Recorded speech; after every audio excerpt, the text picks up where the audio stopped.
Bismillahirrahmanirrahim. Assalamualaikum warahmatullahi wabarakatuh. Salam sejahtera untuk anak-anak ibu sekalian, siswa baru di SMP Negeri 35 Pekanbaru. Alhamdulillahirabbil alamin, kita bisa bertemu pada program acara PLS, yaitu pengenalan lingkungan sekolah.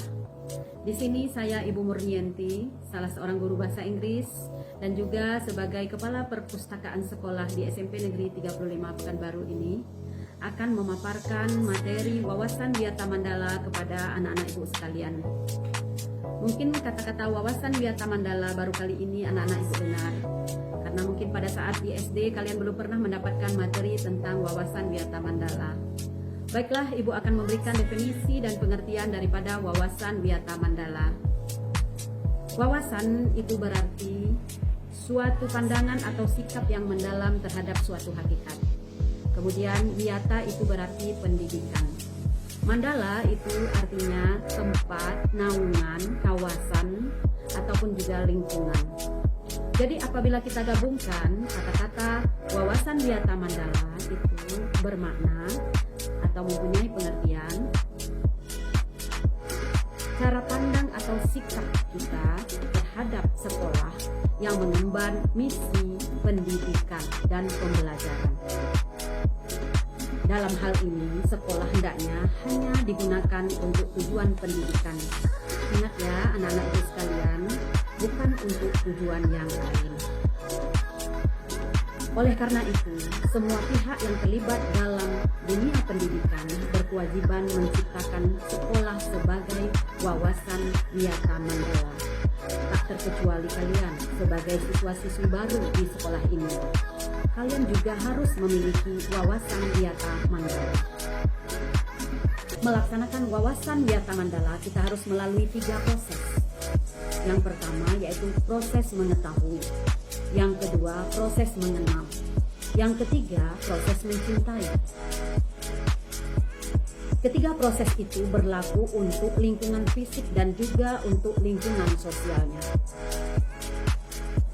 Nah, sekarang kita masuk apa yang dimaksud dengan proses mengetahui.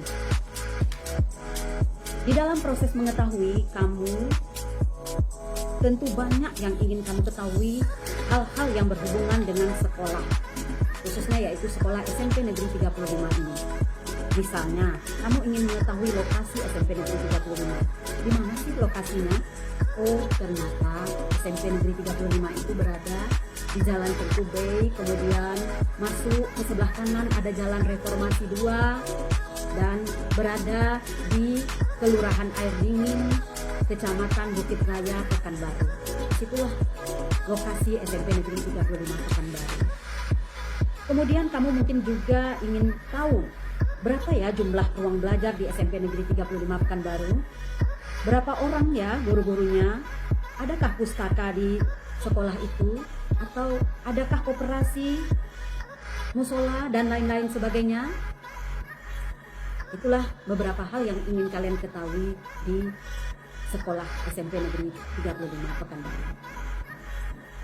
Setelah proses mengetahui, kita masuk kepada proses yang kedua, yaitu proses mengenal.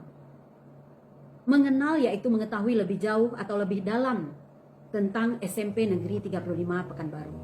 Contohnya, setelah kamu tahu lokasi SMP Negeri 35, tentunya kamu juga ingin mengenal siapa ya kepala sekolah SMP Negeri 35 itu. Apakah seorang bapak ataukah ibu?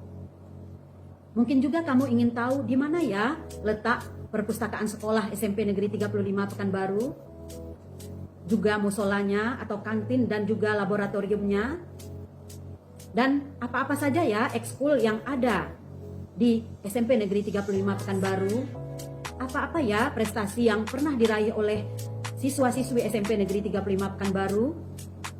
Disitulah kamu ingin mengenal lebih jauh dan lebih dalam tentang hal-hal yang berkaitan dengan SMP Negeri 35 Pekanbaru. Tentunya pada proses mengenal ini bertujuan untuk mempermudah dan memperlancar proses belajar mengajar dan juga mempermudah proses komunikasi dengan sesama warga sekolah, baik itu dengan kepala sekolah, dengan guru-guru, dengan pegawai TU, penjaga sekolah, dan juga dengan teman-teman kamu semuanya yang berada di SMP Negeri 35 Pekanbaru. Tentunya akan sangat menyenangkan ya apabila kita bisa mengenal lebih jauh ataupun lebih dalam tentang sekolah kita, tempat menuntut ilmu dan tempat belajar. Yang ketiga yaitu proses mencintai. Nah, perwujudan dari mencintai adalah kita tunjukkan rasa cinta kita terhadap apa-apa yang sudah kita ketahui dan kita kenal tadi. Misalnya, kita tahu bahwa di sekolah kita ada perpustakaan. Maka kita wujudkan dengan sering mengunjungi perpustakaan tersebut. Apakah hanya sekedar mengunjungi saja? Tentu tidak ya nak ya. Kamu juga harus sering belajar dan mengembangkan diri di perpustakaan sekolah tersebut.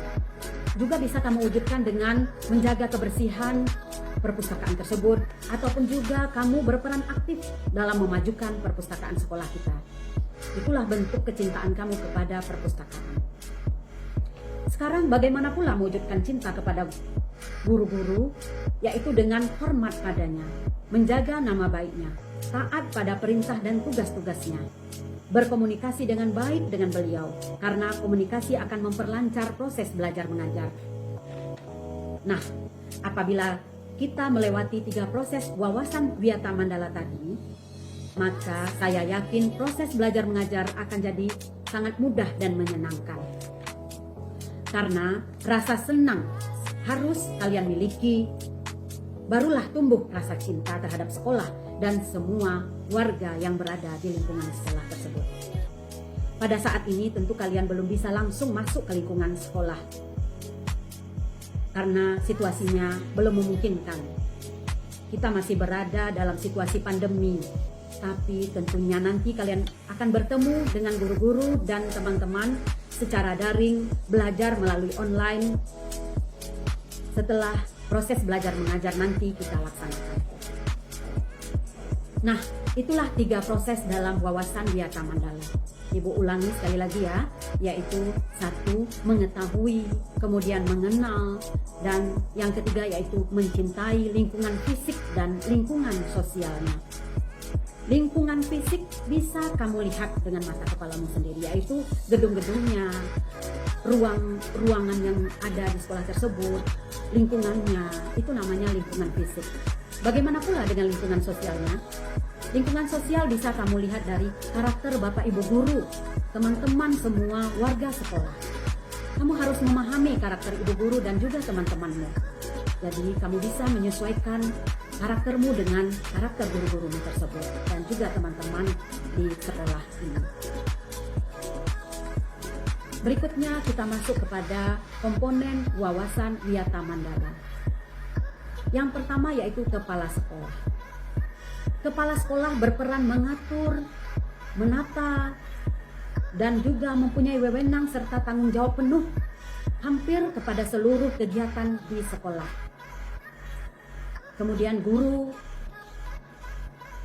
memberikan bimbingan, mendidik, mengajar, dan memberi contoh teladan kepada siswa-siswi semuanya.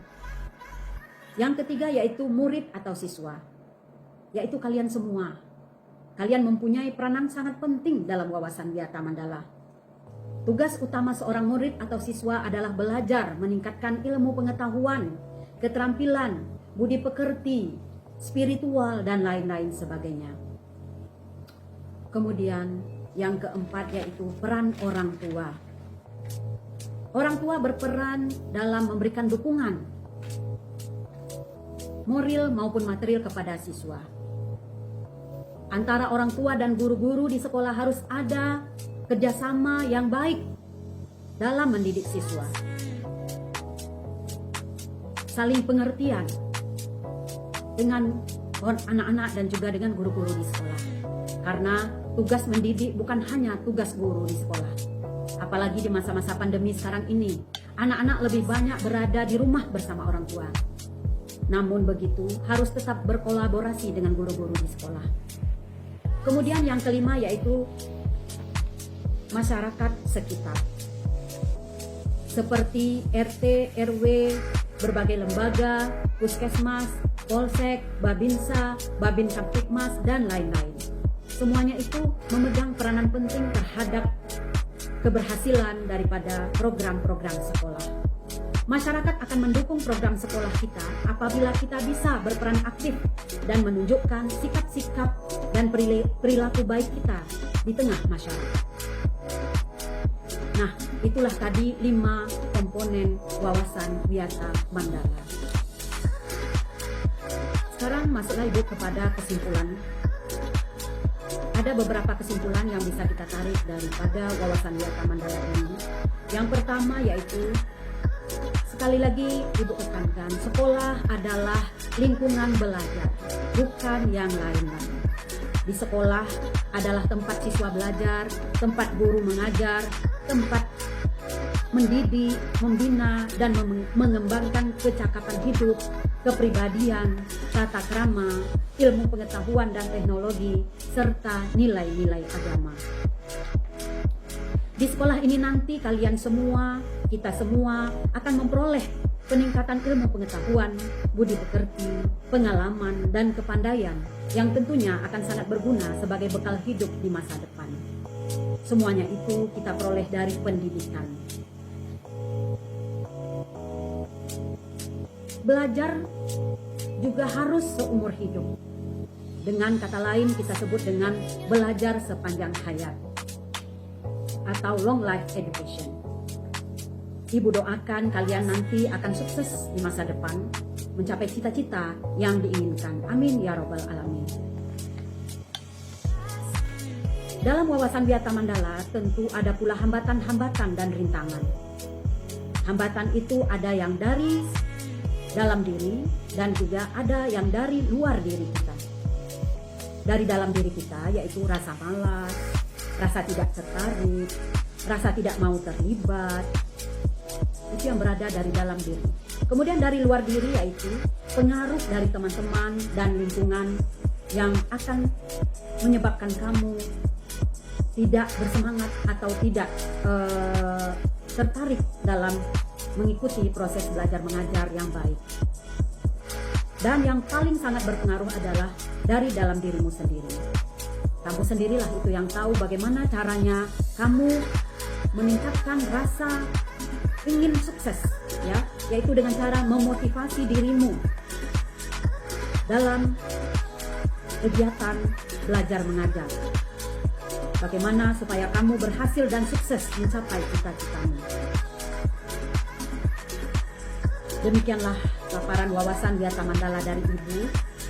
Dan sebagai penutup, Ibu tidak lupa mengucapkan, karena kita masih berada dalam situasi pandemi, maka kamu, Ibu harapkan tetap menjaga prokes atau program kesehatan dengan baik, yaitu yang dikenal dengan 4M.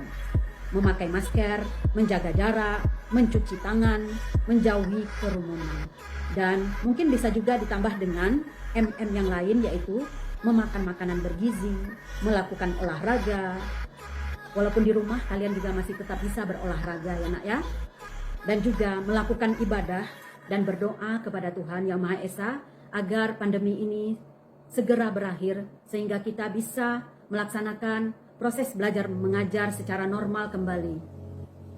Dan jangan lupa tetap semangat ya nak ya. Walaupun situasi masih dalam keadaan pandemi, namun semangat kita harus tetap kita kobarkan di dalam diri kita bahwa kita harus belajar dengan sebaik-baiknya untuk mencapai cita-cita di masa depan. Ibu akhiri pertemuan kita kali ini dengan mengucapkan wabillahi taufik wal hidayah. Wassalamualaikum warahmatullahi wabarakatuh.